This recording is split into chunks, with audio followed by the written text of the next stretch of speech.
Présentation de l'ouvrage « Le mystère de la piété » André d'Anjan. Le titre de cet ouvrage est inspiré de 1 Timothée 3,16. Et, sans contredit, le mystère de la piété est grand, celui qui a été manifesté en chair, justifié par l'Esprit, vu des anges, prêché aux gentils, cru dans le monde, élevé dans la gloire. André d'Anjan cite aussi en en-tête de son ouvrage Colossiens 3, verset 3, « Car vous êtes morts et votre vie est cachée avec Christ en Dieu. Quand Christ, votre vie, paraîtra, alors vous paraîtrez aussi avec lui dans la gloire. » Nous lisons le début de la première partie, Christ la vie, et le début du premier chapitre, chapitre 1, l'unique vérité. Jésus-Christ a dit « Je suis la vérité ». C'est une extraordinaire affirmation. Beaucoup admettent aisément qu'il a formulé des vérités. Mais le Fils de Dieu veut aller beaucoup plus loin. Il est la vérité unique, totale. Nous sentons peser sur nous le poids de ce témoignage. Il est lourd de conséquences très graves. Le Christ est la règle, la mesure, la norme, l'étalon d'or de toute vérité. Il est la vérité, donc il n'y a pas de vérité à côté de lui, il est toute la vérité. Tout ce qui le diminue est erreur mortelle. Or, il apparaît que beaucoup de sectes sont anéanties dans leurs prétentions par cette pierre de touche de la vérité.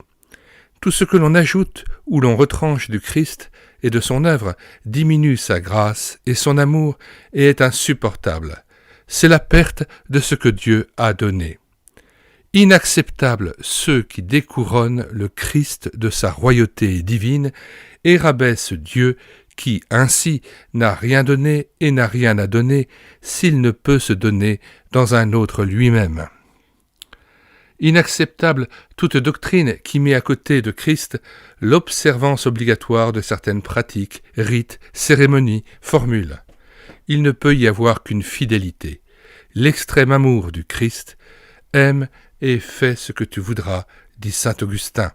Cette liberté en Christ nous libère de toute observance légale qui donnerait finalement quelque mérite à notre obéissance.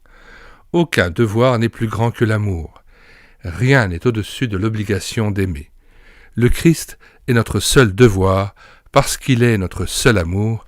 Tous les devoirs se ramènent à cet unique devoir. Nous arrêtons là notre lecture audio.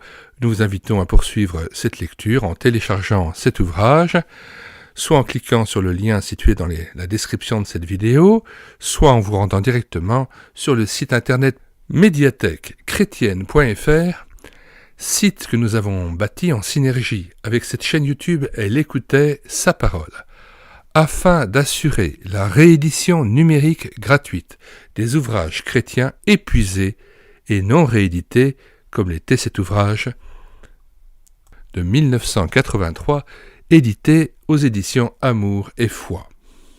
Nous avons déjà numérisé un autre livre de M. André d'Anjan, Le sang précieux de Christ, que nous vous invitons à télécharger aussi. Nous en numériserons 4 autres que nous mettrons à votre disposition, comme nous avons déjà numérisé 1200 ouvrages que nous mettons à votre disposition en téléchargement libre, en Word ou en PDF. Vous mettez sur la barre de recherche Google médiathèque-chrétienne.fr, vous arrivez directement sur le site, vous cliquez sur Livres à télécharger et vous faites une recherche par ordre alphabétique d'auteur. Et quand vous avez choisi votre ouvrage, vous cliquez sur cet ouvrage et là, il est écrit « Lire, écouter ou télécharger ». Et vous lisez l'introduction que j'ai pu faire.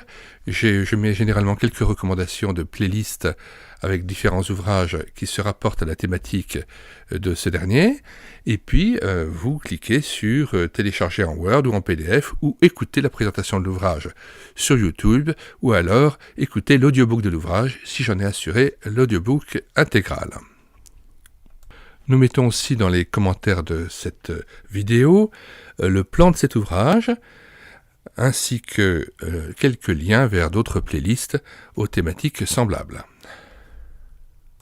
Nous vous disons au revoir et à bientôt. Que le Seigneur nous bénisse dans la contemplation toujours renouvelée de sa personne et qu'il nous remplisse de son amour et de son zèle pour lui.